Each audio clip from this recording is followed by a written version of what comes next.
जय बद्री विशाल दोस्तों आप सभी का स्वागत है मेरे नई वीडियो पर।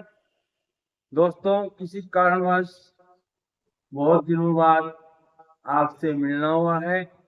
दोस्तों आज हम बात करते हैं सफला एकादशी व्रत कथा पर। दोस्तों यदि अभी तक आपने मेरे इस चैनल को सब्सक्राइब नहीं किया है अथवा आप पहली बार मेरे इस चैनल को देख रहे हैं तो कृपया मेरे हर वीडियो को देखने के लिए सब्सक्राइब करें और जो है अपने फोन पे बेल आइकन का बटन दबाना ना भूलें। इससे क्या होता है कि जब मैं कोई नई वीडियो अपलोड करता हूं तो शीघ्र ही आपके मोबाइल में नोटिफिकेशन आ जाता है और आपको मेरी वीडियो को देखने का सौभाग्य प्राप्त होता है। दोस्तों मेरी वीडियो आपको अच्छी लगे तो लाइक करें, सुझाव देने के लिए, प्रोत्साहन बढ़ाने के लिए कमेंट अवश्य करें और इस ज्ञान को अपने दोस्तों तक पहुंचाने के लिए शेयर करना ना भूलें। तो शुरू करते हैं आज की नई वीडियो को। दोस्तों धर्मराज युधिष्ठिर कहने लगे, हे जनार्दन, मैंने मार्गशीर्ष शुक्ल एकादशी अर्थात मोक्षदा एकादशी का सविस्तार वर्णन सुना। अब आप मुझे कृपा करके पौष माह के कृष्ण पक्ष की एकादशी के विषय में भी बतलाइए। इस एकादशी का क्या नाम है तथा इसके व्रत का क्या विधान है, इसकी विधि क्या है, इसका व्रत करने से किस फल की प्राप्ति होती है। कृपया यह सब विस्तार पूर्वक मुझे बताइए।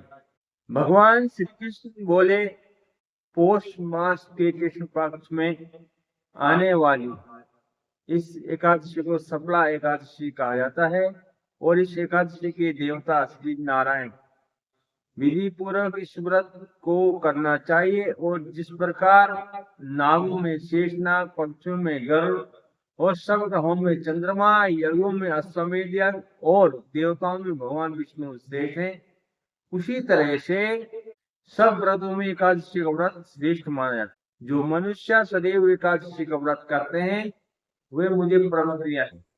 इसका महात्म्य मैं तुमसे कहता हूँ, ध्यान। भक्त वत्सल भगवान श्री कृष्ण कहने लगे कि धर्मराज, मैं तुम्हारे स्नेह के कारण तुमसे कहता हूँ कि एकादशी व्रत के अतिरिक्त मैं अधिक से अधिक दक्षिणा पाने वाले यज्ञ से भी प्रसन्न नहीं होता, अतः इसे अत्यंत भक्ति और श्रद्धा से युक्त होकर करें। हे राजन, द्वादशी युक्त पौष कृष्ण एकादशी का महात्म्य तुम एकाग्रचित होकर सुनो। सफला एकादशी व्रत कथा। चंपावती नगरी में एक महिष्मान नाम का एक राजा राज्य करता था। उसके 4 पुत्र थे और उन सब में लुम्पक नाम वाला बड़ा राजपुत्र महापापी था। महापापी सदा परस्त्री और वेश्यागमन तथा दूसरे बुरे कामों में अपने पिता का धन नष्ट किया करता था। सदैव ही देवता, ब्राह्मण, वैष्णव की निंदा किया करता था। जब राजा अपने बड़े पुत्र के ऐसे कुकर्मों का पता चला तो उन्होंने उसे अपने राज्य से निकाल दिया।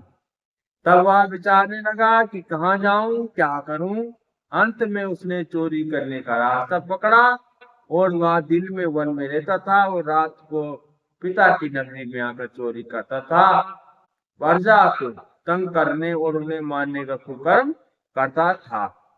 कुछ समय पश्चात सारी नगरी भयभीत हो गई। वह वन में रहकर पशु आदि को मारकर खाने लगा और नागरिक और राज्य के कर्मचारी को पकड़ लेते, किंतु राजा के भय से उसे छोड़ देते थे। वन में एक अति प्राचीन विशाल पीपल का वृक्ष था। लोग उसकी भगवान के समान पूजा किया करते। उसी वृक्ष के नीचे वह महापापी लुम्पक रहा करता था और इस वन को लोग देवताओं की क्रीड़ा स्थली मानते थे। कुछ समय पश्चात पुरुष कृष्ण पक्ष की दशमी के दिन वह वस्त्रहीन होने के कारण शीत के चलते सारी रात को सो नहीं सका और उसके हाथ पैर अकड़। सूर्योदय होते होते वह मूर्छित हो गया और दूसरे दिन एकादशी को मध्याह्न के समय सूर्य की गर्मी पाकर उसकी मूर्छा दूर हुई और गिरता पड़ता वह भोजन की तलाश में निकला। वह पशुओं को मारने में समर्थ नहीं था, अतः पेड़ों के नीचे गिरे हुए फल उठाकर वापस उसी पीपल वृक्ष के नीचे आया और उस समय तक भगवान सूर्य अस्त हो चुके।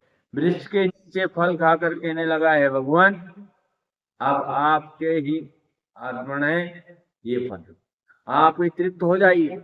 उस रात को दुख के कारण रात भर नींद नहीं आई।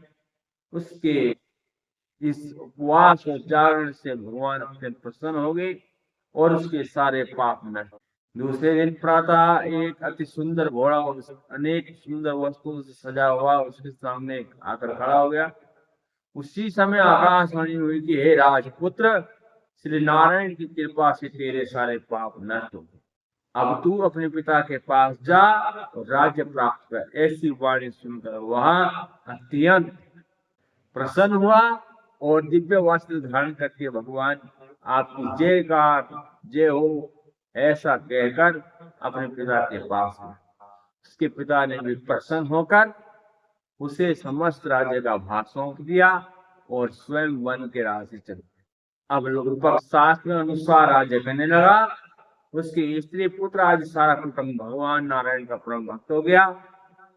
वृद्ध होने पर वह भी अपने पुत्र को राज्य का भार सौंपकर वन में तपस्या करने चला गया और अंत समय वैकुंठ को प्राप्त हो गया। तो जो मनुष्य इस परम पवित्र सफला एकादशी का व्रत करता है उसे अंत में मुक्ति मिलती है। जो नहीं करते हुए पूंछ और सींगों से रहित पशुओं के समान। इस सफला एकादशी के महात्म्य को पढ़ने से अथवा श्रवण करने से जो मनुष्य को अश्वमेध यज्ञ का फल प्राप्त होगा। दोस्तों, यदि अभी आपको मेरी वीडियो अच्छी लगी है तो लाइक करें, शेयर करें और कमेंट अवश्य करें। यदि अभी तक आपने मेरे इस चैनल को सब्सक्राइब नहीं किया है तो सब्सक्राइब अवश्य करें। तो मिलेंगे अगली वीडियो पे, तब तक के लिए धन्यवाद जी। राम राम जी।